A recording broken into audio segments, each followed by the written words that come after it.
अहिले हामी यो रानीगञ्ज भन्दा उत्तरपट्टि यो परवानीपुर भन्दा माथि हामी अहिले पुष्पलाल स्मृति भन्ने पार्कमा यसो हल्का घुमघामको निम्ति आएका छौँ।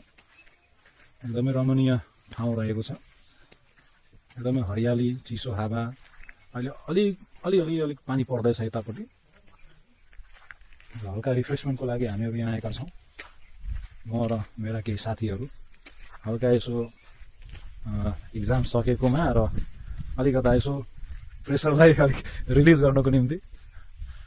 मेरा फर्स्ट टाइम यतातिर म भिजिट गर्दैछु, त्यो एकदमै खुसी लाग्यो यहाँ आएर। हामी यता साथीहरू यसो हल्का चाउचाउ चिप्सहरू खाँदै यो शहीद पुष्पलाल स्मृति पार्क केही भ्यूज। यहाँ अलिअलि पानी पनि पर्दैछ र घुम्ने माहौल पनि यस्तै हुनुपर्छ। यहाँबाट यस्तो भ्यू देख्न पाइन्छ। तलपट्टि यसो यो पार्क बन्द रहेछ, अहिले भित्र पस्न अलाउड छैन, अलिक तार लागेछ। यद्यपि यहाँबाट भ्यू एकदमै राम्रो, एकदमै मनमोहक छ, हेर्न सक्नुहुन्छ। पानी मजाको पर्दैछ। यद्यपि हामी अब यहाँ घुम्न छोडेका छैनौँ। अब एकदम जोरले पर्न थाल्यो, अब जानुपर्छ साथीहरू, भागौँ। मोबाइल पनि भिज्ला।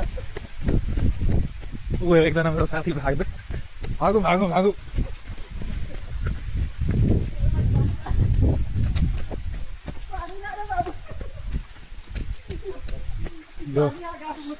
यहाँ पानी साथसाथै शौचालयको पनि व्यवस्था छ।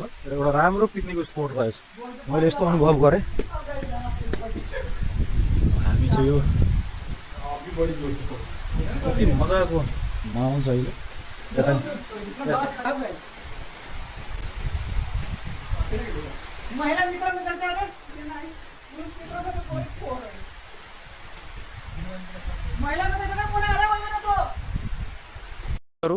आजको यो ब्लग यो अब हामी यहाँबाट फर्किँदैछौँ। यी हाम्रा साथीहरू। अब हामी फर्किन आँट्यौँ। ल त।